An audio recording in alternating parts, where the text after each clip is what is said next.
The Houston Cougars take on Florida tonight for the NCAA Men's Basketball Championship. I'm Craig Cohen. Today on Houston Matters, we'll preview tonight's game and recap the Cougs' exciting come-from-behind victory Saturday over Duke.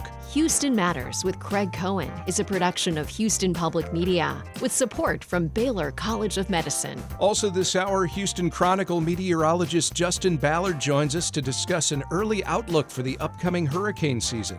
Then, you can't tackle life's big challenges if you let the little ones get you down. That's why on the first Monday of each month, we devote time on this program to sweating the small stuff in a community-wide moan session we call Houstonian Pet Peeves. Whatever's got your goat, get it out of your system at talk@houstonmatters.org or call 713-440-8870. We'll start with the news update from NPR and News 88.7. Stay with us.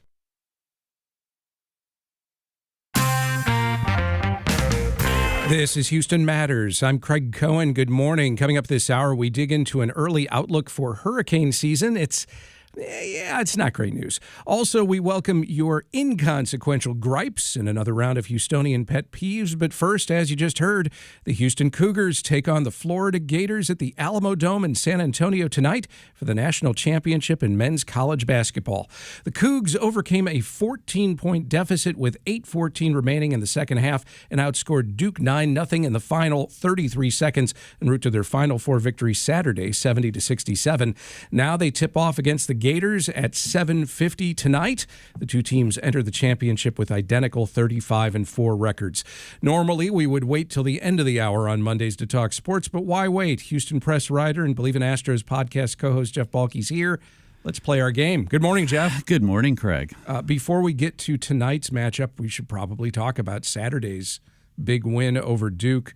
On the broadcast prior to the start of the game, all the experts were picking Duke to win. Houston coach Kelvin Sampson noted how after the Cougs win, the teams had identical records and that it wasn't like Houston didn't have a tough schedule. He said, quote, "We weren't 34-4 playing in the Toy Poodle League. We were 19-1 in the Big 12. Did Duke get too much respect and the Cougs too little heading into Saturday's game? It's actually a really good question, and I think that might have happened. First of all, Duke is Duke. They're a perennial powerhouse in men's college basketball. They're an East Coast team, which is where most of the media is located. It's sort of par for the course. I think the other thing though is we didn't really scrutinize too much Duke's schedule. Like Duke really didn't have nearly the difficult road to that point that U of H did. U of H had to play some really, really difficult matchups. They were tested over and over again during their schedule and throughout the tournament. And Duke really just didn't have that. Now, this is nothing against Duke as a team. They obviously had some of the best players. Their elite front court. Cooper Flagg is a tremendous young talent. But I think there was a lot of discounting of the University of Houston just simply because there was not a lot of people who knew that much about them, not a lot of people that followed them that closely. I think Duke was a team that was just closely followed throughout the year. And I think what happened in that game, look, Duke was really good. I mean, they had every chance in the world to win, and the Cougars just gritted it out. As Charles Barkley said afterwards, and I thought it was really telling, he said one team had the skill, the other team had the will. And I think that's really what happened. U of H just out-gritted a team that is extremely talented, but just didn't quite have enough to get over the hump. How much of this is about, professional sports teams? There's a certain number of teams in every league, and sometimes it gets large and unwieldy. But when you're talking about college basketball, there are only so many teams that the national media can follow. Right. Well, it's the same in regularity. It's the same in really college football is the same way. You have powerhouses that are perennially talented and perennially winners, and so it is the tendency. Not to mention the fact that a lot of these are based on rankings, and the rankings are, quite honestly based heavily upon known entities. And Duke is certainly a known entity. When you get into college basketball, you're talking about Duke and North Carolina and Kansas and Kentucky and some of these names that everybody knows, right? University of Houston has been out of this limelight for really 40 years. And so when you realize that this is a team and a program, to be honest with you, I think U of H has the best college basketball program in America now. But when you look at it, it's taken a while to earn that respect back. And so it's natural that there's going to be a little more emphasis. I think a win tonight will change that dramatically. All right. So let's focus on the game itself Saturday night. Yeah. And not necessarily what attitudes people had about the programs going into it. The Cougs come from behind win. This was the 5th largest in Final Four history. So how much credit do you give to the Cougs for that, and how much blame to the Blue Devils for missing so many shots down the stretch? Honestly, I think it's mostly U of H. Defensively, they are so good. And this is a trait of Kelvin Sampson, who is an all-time great coach. They are so tenacious defensively. They're just I can't imagine playing against them. This is a team that would just make you insane if you had to play them as another team. And for all of Duke's talent, and they have a tremendous amount of offensive talent, probably the best offensive team in basketball, the Cougars just were relentless against them. And the thing that the Cougars do really well, and they do a lot of things really well, is they are a combination of a team that is defensively just insane.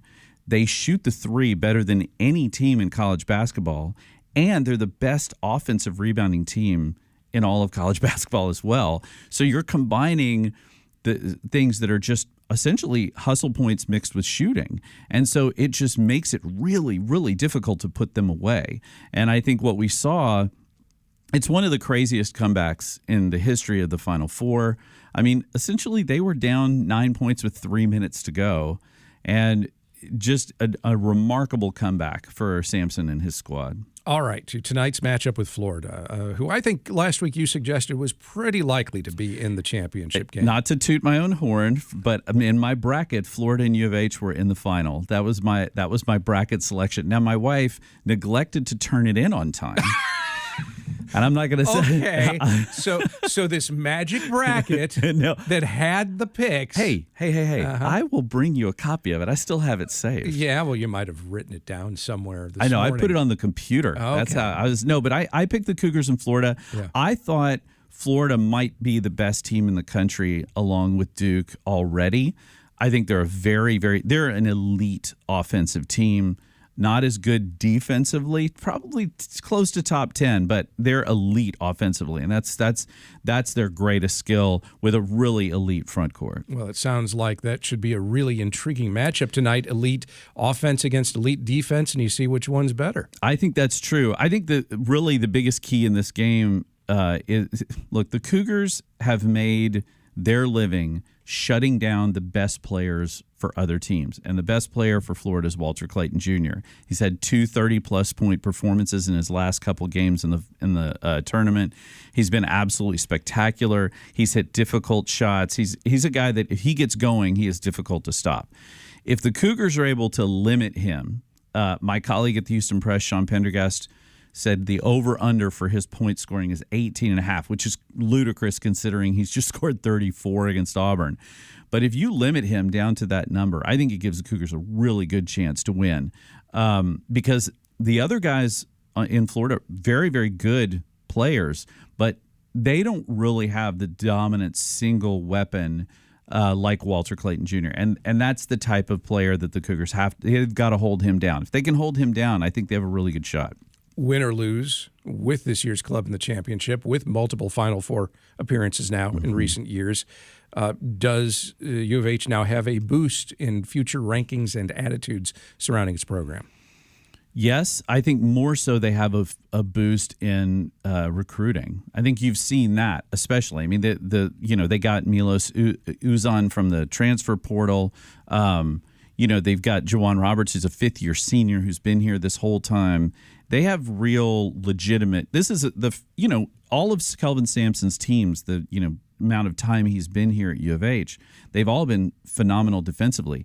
This is his first team that's been a top 10 offensive team, and that's essentially because of recruiting. He's recruited great players, and I think whatever it boosts for the Cougars on the national stage in terms of popularity, ranking, whatever, the most important ranking they need to have is their recruiting class, and I think it's going to really help them in that regard. And I think right now they're the number 1 college men's basketball program, and I think their recruiting, again, this offseason will show that. We are understandably fixated on tonight's NCAA championship and the Cougs' chances, but there have been other pretty significant developments in Houston sports over the weekend. You want to catch us up? Well, I mean, the biggest one right now is the Houston Rockets, who are the 2 seed in the Western Conference currently. Their magic number to clinch that seed and home court in the first round is 1, which means just either one more win for them or a loss by the Lakers. They beat Golden State last night fairly comfortably, held Steph Curry to 3 points, which I don't know anybody that does that.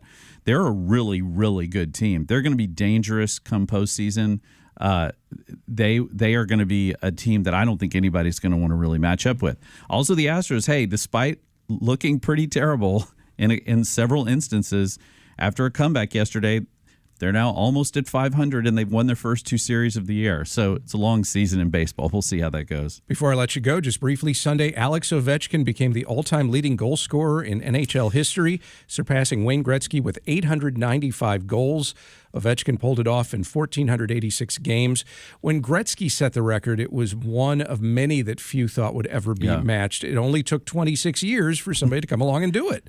Think someone will in the next 26 and score even more than Ovechkin. Who knows? I mean, it's a crazy record. There are certain records like this in every sport, and I was reading up on this. Admittedly, I'm not a huge hockey fan, but I was reading about Ovechkin and reading about this number.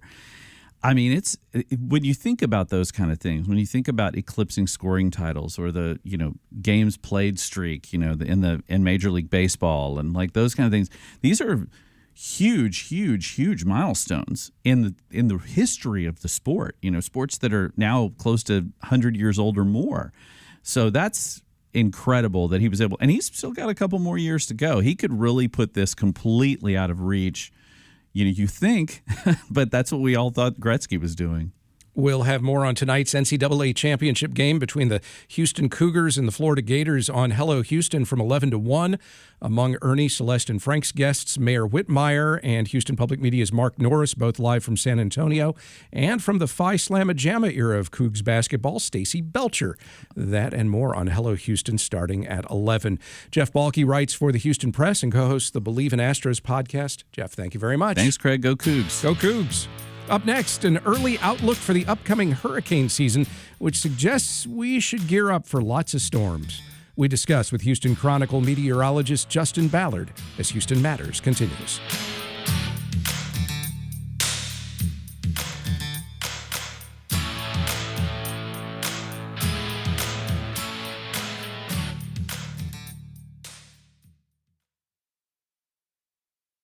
This is Houston Matters. I'm Craig Cohen. We are still nearly 2 months away from the start of another hurricane season, but an early outlook suggests it could be another busy one.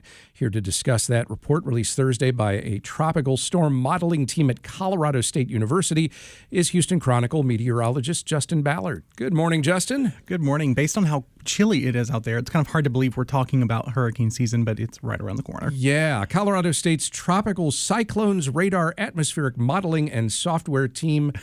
It's a mouthful. What is it? CRAMS team? I don't know. They forecast 17 named storms in the upcoming season, 9 hurricanes, 4 of them major hurricanes. Those are all above average when compared to a 30-year stretch from 1991 to 2020. So another busier than normal season. What other stats from this report stick out to you?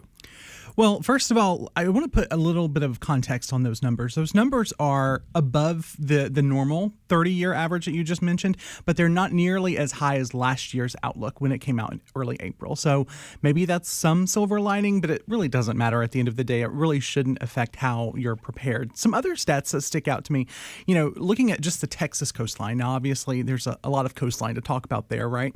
70% chance that a tropical storm or hurricane will make landfall within 50 miles of the Texas coast. So that's a pretty high number, and it's a number that's about 10% higher than the long-term average, which is 1880 to 2020 or 2024, I believe. So, it's a little higher, but I don't want people to get too wrapped up in, oh my gosh, this is going to be a horrible year. It may very well be.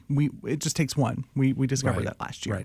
Right. How do they come up with these percentages? You say a 70% chance that a storm will hit the Texas Gulf Coast. One of the things we're constantly reinforcing is that we don't really know as these storms develop where they're going to go. Well, and that's the thing. So they obviously, this outlook is not a forecast for where storms are going to go, but just generally you can look at certain counties, really coastal counties across the United States, whether it's Texas to Florida all the way up to Maine, and kind of see what the probabilities are just given history, right? But as far as how exactly they get those numbers, even to me that's a little bit of a mystery. It's just I know it goes into climatological sort of stats when you're talking about landfalls, but if there's anything else involved with that, I'm not really sure what all goes into that, the sausage making, if you will, for that kind of percentage. This forecasting team from Colorado State is hardly the official word either on hurricane season. We usually wait for the National Oceanic and Atmospheric Administration to put out its forecast, but amid recent layoffs, NOAA might be potentially a little behind this year. What can you tell us about these folks from Colorado State? Do they know what they're talking about? So they've got a very well-established source. In fact, I would say this is probably an early sort of outlook that's one of the most trusted outlooks. So they've been doing this outlook in early April for 30 years, since 1995. So they've certainly been doing it for a very long time. The person who kind of came up and formulated all of this research and work that goes into these early season outlooks was a man by the name of Dr. William Gray, very well-known sort of tropical science, researcher and meteorologist. You may be wondering why Colorado State? That just happened to be where he was at, right? So just because it's in Colorado doesn't mean that they're any less of a really authority on tropical research. But the NOAA Outlook normally comes out in mid to late May. Usually it's around Labor Day or just before. So Memorial Day. Yeah, we'll be Did I say Labor Day? Labor Day. Memorial Day, yes. Yeah. We'll be keeping a very close eye on that late May. So another month and a half. Why, in your view, is it important, though, to talk about this now, almost 2 months before hurricane season officially begins? Well, I mean, if you think about the weekend that we just kind of came out of, we had some storms on Saturday, but Sunday was a beautiful weekend, a beautiful day. Take advantage of that time, of those weekends where it's clear and sunny and not too sweltering hot or humid, to prepare. So first of all, have that plan. If you don't have that plan, or if you're new to Houston, get a plan. It should take maybe an hour to kind of formulate, okay, well, this is what I need to do if I'm in an evacuation zone. And, you can figure out if you're in an evacuation zone. I don't have the website pulled up at the top of my head, but you can find out if you're in an evacuation zone very quickly by just typing in your address or your zip code, and it'll show you, whether or not you're in an evacuation zone. If you're in Katy, you're not in an evacuation zone, but obviously if you're coastal areas, you're in an evacuation zone. Know where you're going to go. You don't have to go hundreds of miles inland, right? You have to just go 10, 15, 20 miles inland. That's about it. Have that plan now. Get that plan ready. Make some changes around your house, kind of clean up. What do you need to do to prepare your home for a hurricane if it were to hit tomorrow? Those are the kind of advice, those are the kind of sort of tips and tricks I've been told by emergency managers. Before we wrap up, also last week, the World Meteorological Organization, the group that names storms in the Atlantic Basin, officially retired the name Beryl for any future storm. What does it signify when this organization does this with a name?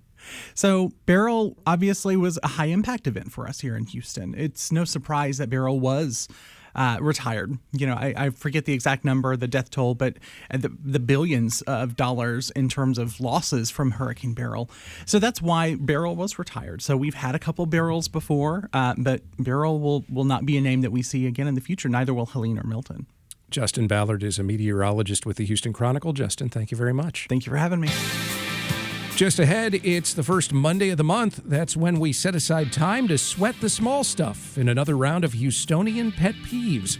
Get your gripe on at talk@houstonmatters.org or call 713-440-8870 and stay with us as Houston Matters continues.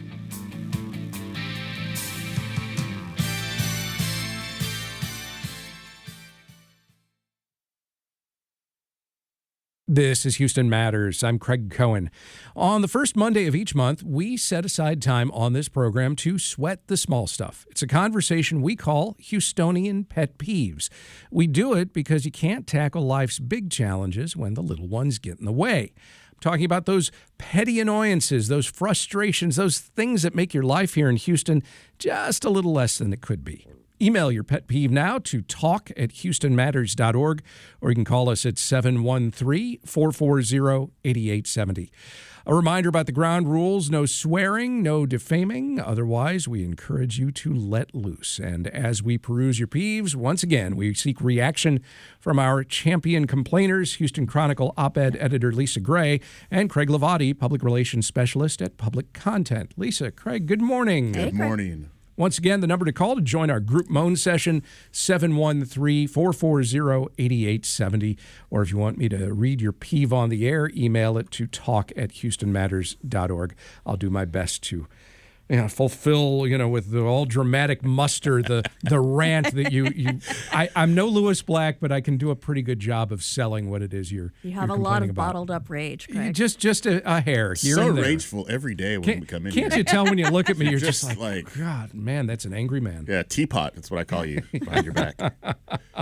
We just heard about an early hurricane season outlook that suggests we may have another busier than average season in store. Fantastic. Amazing. Great. Okay. Beautiful. We'll move on then. Yeah. That's pretty That's much it. the reaction I expected. That's bigger than a peeve. Yeah, I know. We also talked earlier in the hour about the Cougs in the NCAA championship game tonight. Yeah.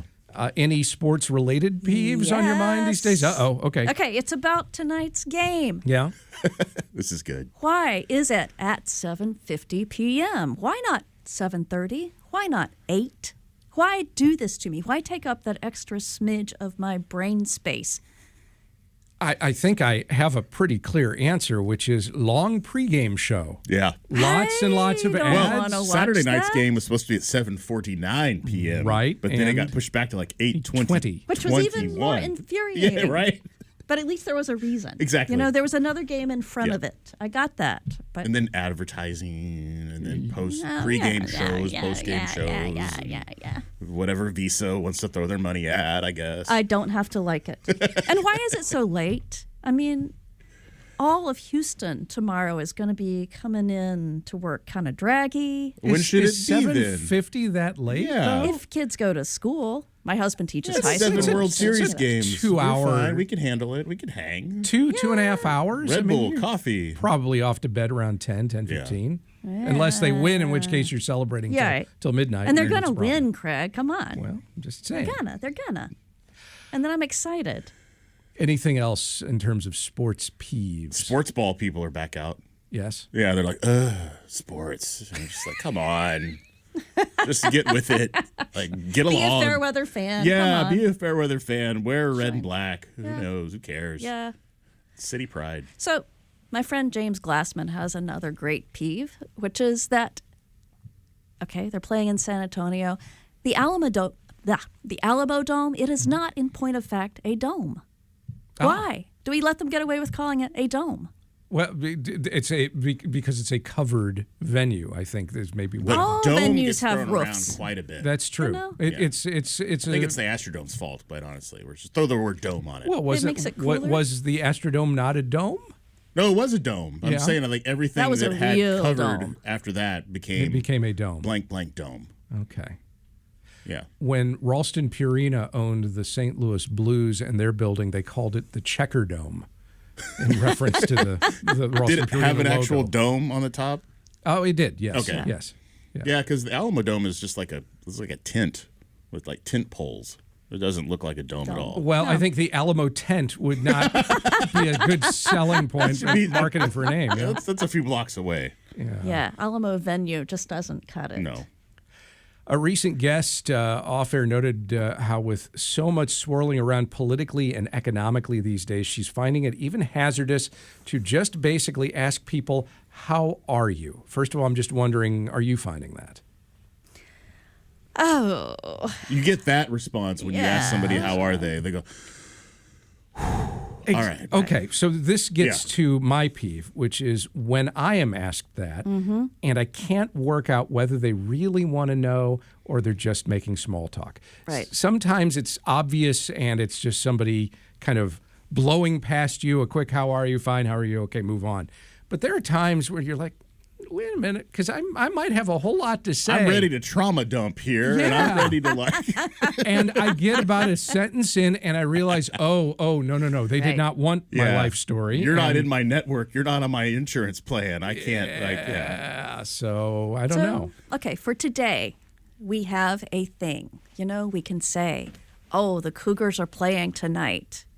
So that's So I'm our great. conversation starter. Exactly. That's our small talk. Okay, Something to look forward to. Positive. there you Yeah. go. And now, once again, I will appeal for comments that are negative. This is Houston Matters. I'm Craig Cohen. We are in the middle of another round of Houstonian Pet Peeves. It is your chance to sweat the small stuff and vent at 713-440-8870 or talk at houstonmatters.org. Of course, you can certainly do so in a positive and life-affirming way if you wish.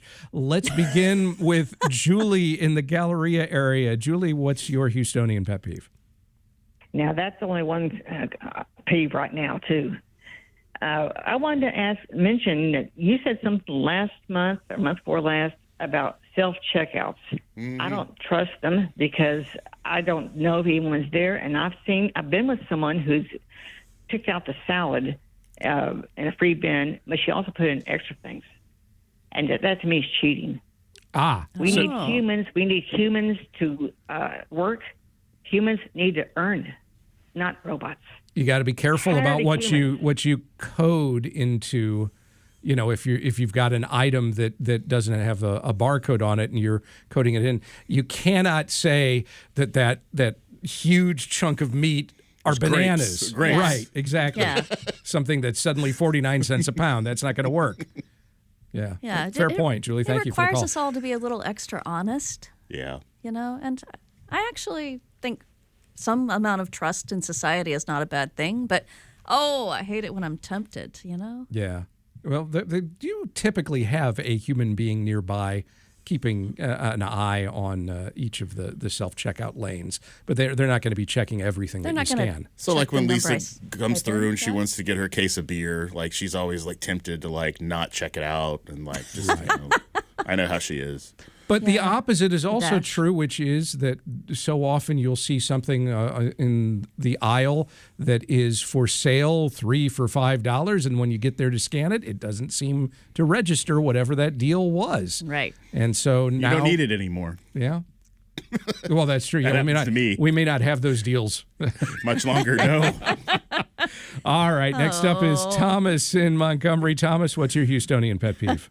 Hi, Thomas. Well, I've been living here almost 6 years, and you've had a bunch of elections since I moved here, a couple of national elections and local elections, but I've never seen any election results published in the papers. I get the Cono Courier, which is a daily paper published by the Chronicle, and I get the Chronicle on Sundays.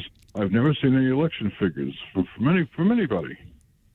Are you looking the day after the election, Thomas? I get the Cono Courier. They have national news and they have statewide news. Yeah, you might And- need to get and, the uh, Houston Chronicle the day after the election. It's kind of like TV. You can't check in days later and still expect to get that news because there's only so much space in a printed it's a daily paper. paper. Yeah, The Cono Courier doesn't have any election. I've never seen any election results in the Cono Courier. Because they're expecting people to get the Houston Chronicle.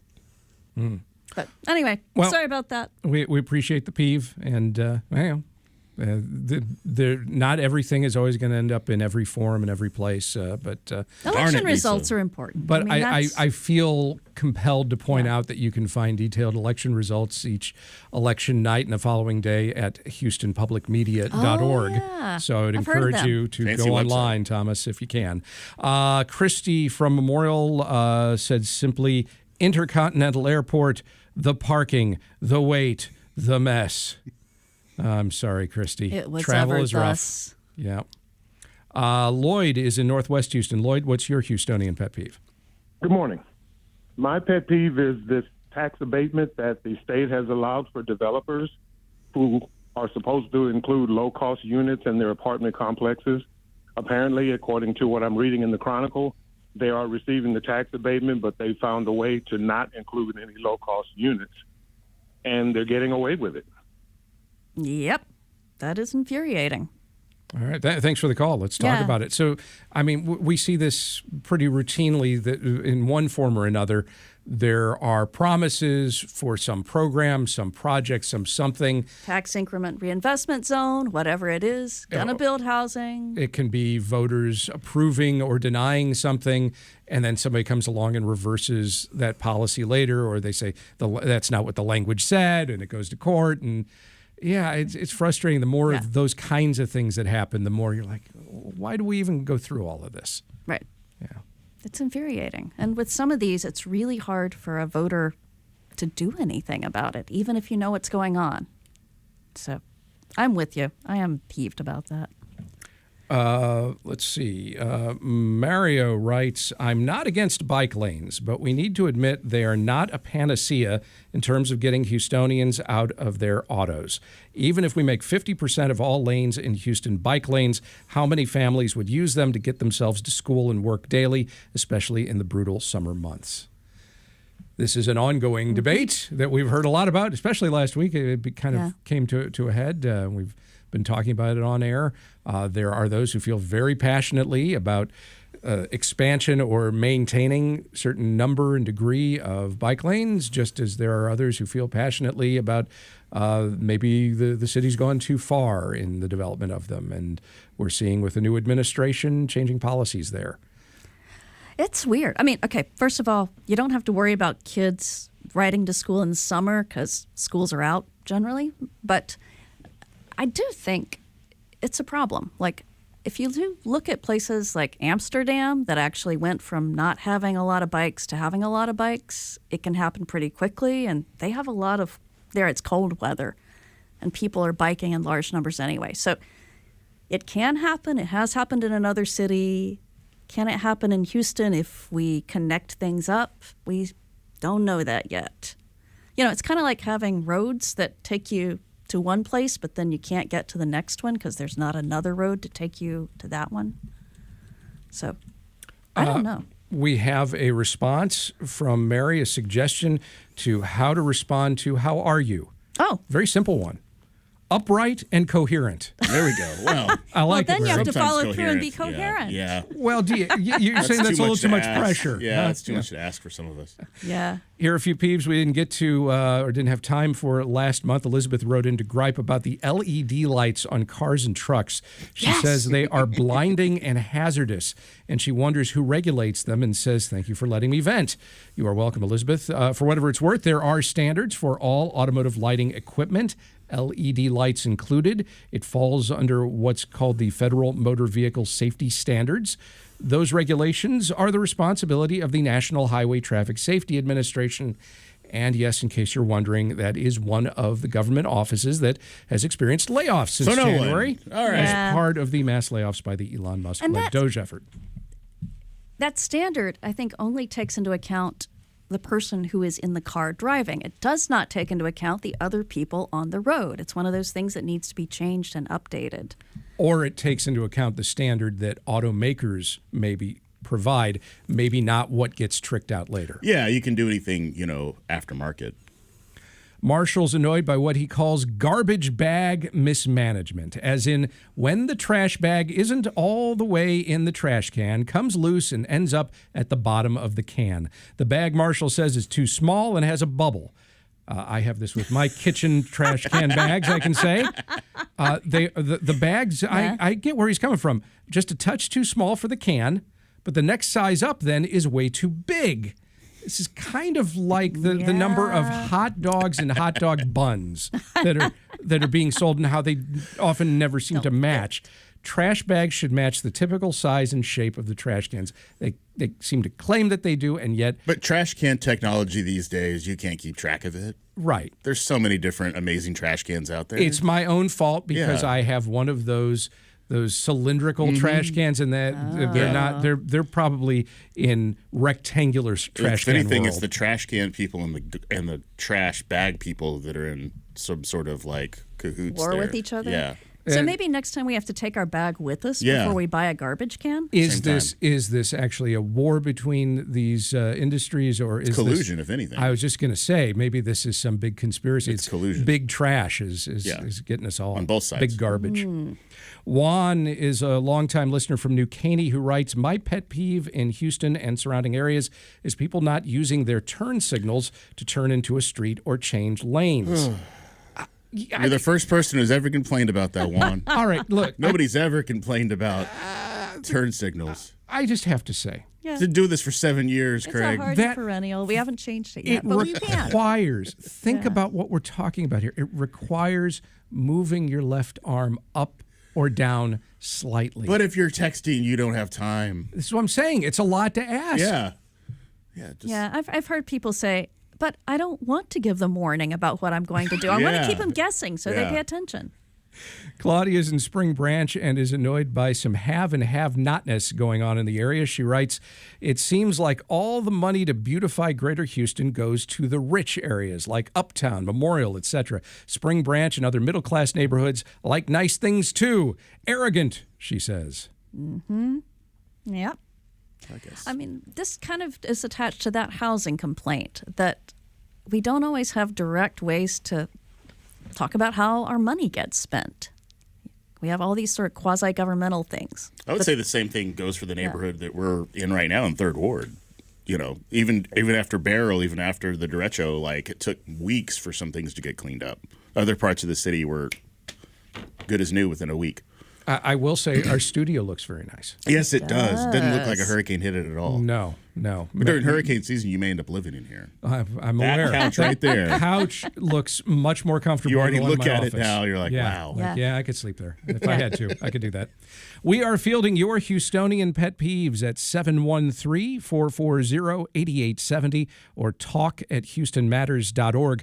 More of our group moan session and more from our guests Lisa Gray and Craig Lavati is ahead as Houston Matters continues. Do you have the time to listen to me whine about nothing and everything all at once?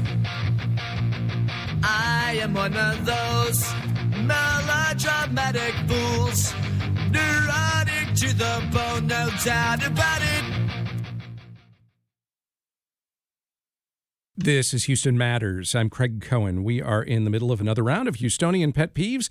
Today with Lisa Gray, Craig Lavati, and you at 713-440-8870 or talk@houstonmatters.org. A reminder about the ground rules. Don't defame anyone. No name calling, no swearing. Otherwise, bring it. Giovanna's annoyed by people who walk to their car after leaving a business, grocery store, shopping center, etc., and then sit in their car checking their cell phone when they can see that others are waiting for them to pull out. Craig Lavati has raised his hand. You have the floor, sir. I do that. Sometimes I've been in the grocery store for like 20 minutes. I got to check my Facebook. I got to check Instagram. I got to check Twitter. I got to do all that stuff. Yeah. I do that. I'm sorry. I'm one of those. I have to program in my next destination to Yeah, get the map that up. too. I've got to set up my podcast. There Gotta are pick a reasons, book. and I'm sorry, but when I'm shopping at these crowded places on a weekend, cars will line up waiting Yeah. as I unload the groceries, and then they're mad when I take the cart back.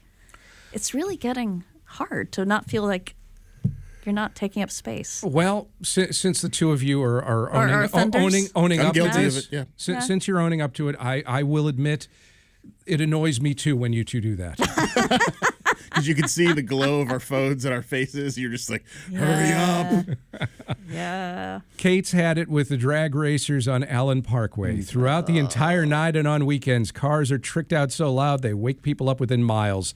She says she's also frustrated by extended cab pickup trucks that deliberately park on the end cap space in a parking garage or parking lot as a passive-aggressive, look how big I am move. The only thing I'll say is unless that's the only space their outrageously sized trucks can actually fit into. But yes, agreed. I mean, when I see one of those in a spot marked compact car and they're like blocking the turn radius, I get. Craig Lavati, you have sometimes it says compact, but you don't know because the paint has been worn off, and then you've put your Toyota Tacoma inside of a compact thing. You don't know any better, and now I'm one of those. Are you feeling seen by some of I these am peeves? the whole day. Seen in the wrong way. Yeah, there's cameras in here. Very seen. Let's see if this applies to you as well. Oh, no. Max writes, downtown has become a Mario Kart track. Kids on scooters at 1 a.m. on a Wednesday. It's become ridiculous and dangerous. You will not find me on a scooter after 1 a.m. Not on a Wednesday. On a anyway. Wednesday. Yeah. No, God, no. No, that is pretty bad. I spend a lot of time downtown with clients and stuff, and it's funky even like on a Tuesday afternoon. Yeah. With just the scooters and stuff. For the scooters. Thursday's your scooter at 1 a.m. that day, right? It is dangerous though. But I think we've all reached that age too. Where we're just like, doesn't anybody care about their own lives? They're just riding in the middle, or they'll go in the scooters into traffic. Yeah. That happens a lot too, and they'll cut lanes in a scooter. Right. But I also worry about drinking and scooting. Yeah. I mean, like I just assume everybody's drunk. If so. you're heading out after a night to top it off with a little like whizzing around, that could be bad. You really shouldn't do that in public anyway. No. Brent is on the line from Conroe. Brent, what's your Houstonian pet peeve? Well, I drive a lot for work during the day, and this has always bugged me, and my wife complains when I complain about it, because I complain about it all the time. When it's raining, people that turn on their hazard, that drives me nuts. I can't stand that. Okay, let us discuss. So hazards or no hazards, and I'm seeing puzzled looks in the studio. Don't you have strong feelings? No, about that? I'm trying to remember if we ever figured out or if we searched that there was like an actual training behind that. There was like some sort of like, do people learn that somewhere, like in other parts of the country? Quite possibly. I think part of it has to do. It's stupid, but I right. agree. But like, the conditions can vary, but like turning on in fog doesn't do you any good. No. You just the best thing I think to do, and maybe this is part of the problem, I don't know, but our cars today are so technologically advanced. You can put that light on auto, and it should automatically switch according to the conditions, hopefully properly and hopefully in a way that doesn't create a problem for other drivers, but maybe not always. I've never understood the function of it. Like, we know. Oh, but you're talking about the flashing. Yeah. Like I think people do it on that's different. freeways when they're slowing down radically below the speed limit. This does create a so real we should problem. have our hazards on all the time. No. When I have had moments where I've had to put the hazards on when there is something wrong with my vehicle. Oh, okay, Right. The problem there is if you are, say, as an example, in Houston, on, I don't know, the Katy Freeway, and you're in the far left lane and you need to get right. Once those flashing lights, hazards come on, then moving lane to lane, nobody knows where you're going. Yeah. Hopefully they understand, something's wrong, and will steer clear no matter what as you attempt to get right. The other option is to not put the hazards on, put the right turn signal on, and hope that people understand why you're going so slowly because something's wrong with your vehicle. So Did we you should always really use do our that on hazards. I-10? I had to 10 do lanes? that. I had to do that Yeah. once from, I kid you not, the HOV lane. Oh. I was in the HOV lane. Something went wrong with the electronics in the car. It was one of those where the display basically said, you have to stop. This is all about to fall apart. And I had to get every lane over all the way out to the feeder road and turned off to an off road, parked the car, and was unable to get it to move again. So it was absolutely something I had to do, and it was a white knuckle effort. I'm glad you lived. Yes, me as well. The car. Cherie's on the north side. Cherie, what's your Houstonian pet peeve? So as most Houstonians, like I'm a person who does not like to be in a lot of traffic, especially when it's due to like road construction. But my pet peeve is when you spend so much time in this traffic waiting for them to fix the road or to expand the lane. And then when they are done, they try to make the new lanes, but you can still see the old lane. And so you don't know which lane to be in, especially when it's raining. I know that's something that drives me and my husband crazy. All right. Thanks for the call. Let's talk about it. I'm seeing Yeah. a lot of nodding heads. Yep, I have the same problem. You know, like especially when it's raining and somehow the reflective stuff is not bright enough, which is especially infuriating when it's a new road. And suddenly everybody's kind of freestyling, Yeah. making up their own lane. You don't. Yeah. Yeah, like maybe that's when people are putting their hazards on. Did we a few years ago? Didn't we say that we should have like some street artists volunteer to actually like decorate our roads? I believe you said that. No, it was and we. It was we us. challenged Yeah. this idea and found some issues We with can't it. get toe flop out there to like put like things on the road. I want only straight lines. Okay, you don't Yeah. want to be artistic about it. I get it. You hate the Yeah. arts. I get it. So Yeah. a few curly cues and you got Yeah. accidents. Emmanuel wonders why we always remind people to put their phones on silent in places like churches. I feel like going off when someone's phone rings in the middle of preaching. I think your second sentence explains your first. Yeah. Honestly. Yeah. That's why we have to always remind them. DJ's frustrated by apps like OpenTable, for instance, and there are others that have options called Near Me.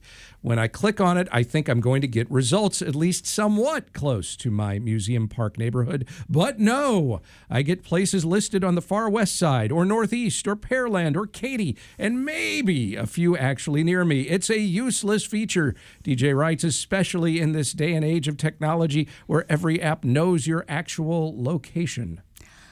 I am so frustrated because on one hand, I feel like I've surrendered all my privacy to apps, and on the other, these algorithms can't give me anything useful. What's going on?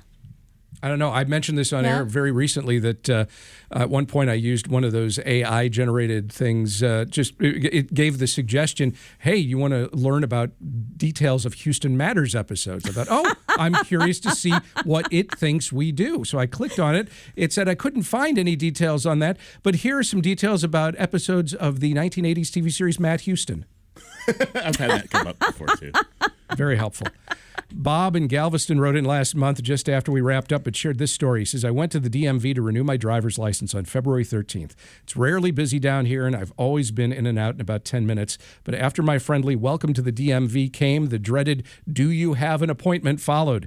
There were 3 customer service representatives, 1 person at the counter, and no one in the waiting area. They directed me to the kiosk to look for possible cancellations. Soonest appointment was February 24th. I asked if that was correct. They said something about getting behind during the snow ice storm, but that was 2 or 3 weeks previously. And there were still only 2 potential customers for 3 customer service representatives. Needless to say, I went back February 24th. They were very nice and friendly. They even let me try the vision test without glasses. I assume, apologies to Coach Buttermaker and the Bad News Bears, that they are instructed not to accept walk-ins under any circumstances, but still. Yeah. Frustrating, I understand that. And you can't, like, go to the DMV's competitor. You know, That's you're true. stuck. You That's gotta true. wait. Reagan writes, Costco could do that. Yeah, They can do everything. they should huh? do that. well, also get the hot dog for about Yeah. 50. And affordable housing. Reagan Costco on writes, that. how about when you're driving and there's all these orange cones set up and no one is working? There is no one working, and yet they are inconveniencing our traffic. Well, this raises the old question of what makes the most sense. Is it when there's a big construction project on the highway, do you have everything set up for one exit and work one exit at a time? Do you set it up for several miles and try and get it all done in a shorter period of time? How do you organize it? The orange, I guess, with the orange cones are like the babysitter. Well, yeah, like I think they'll block off a lane Yeah. for hours sometimes before the workers get there. Plus, remember, they are also working overnights and on weekends when there's very little traffic, and that means most people don't see them working during the day because it's just Yeah. You got to block off strangely the such a lanes too risk. to let them cool down too. Oh, yeah. You don't want to drive on hot asphalt. Yeah, you got to dry. You got to let them cool down so they Okay. can I'm joking. I'll try to think that. They got to go stale. As always, I hope you found this cathartic, whether you shared a peeve with us or not. If there is something on your mind that simply cannot wait until the next time we do this, email it to us now at talk@houstonmatters.org. We'll hang on to it, and then we'll talk about it next time when we chat with Craig Lavati, Public Relations Specialist at Public Content, and Lisa Gray, Op-Ed Editor at the Houston Chronicle. Craig, Lisa, thank you very much. Go Cougs. Go Cougs. Go Cougs. And that'll do it for today's show. The Houston Matters team includes Michael Haggerty, Joshua Zinn, Brenda Valdivia, Mincho Jacob, and Laura Walker. Jared Carroll's our technical director. On tomorrow's show, Laura Walker chats with basketball coach and former player Cynthia Cooper. Joshua Zinn talks with attendees of last week's Women in Industry conference in Galveston. Michael Haggerty chats with political activist Nadia Tolokonnikova, the creator of Pussy Riot, the global feminist protest and art movement, who's speaking here in town later this month. And yes, of course, let's assume the Cougs win, right? We'll have some celebration to talk about. I'm Craig Cohen. Join us tomorrow for those and other Houston Matters.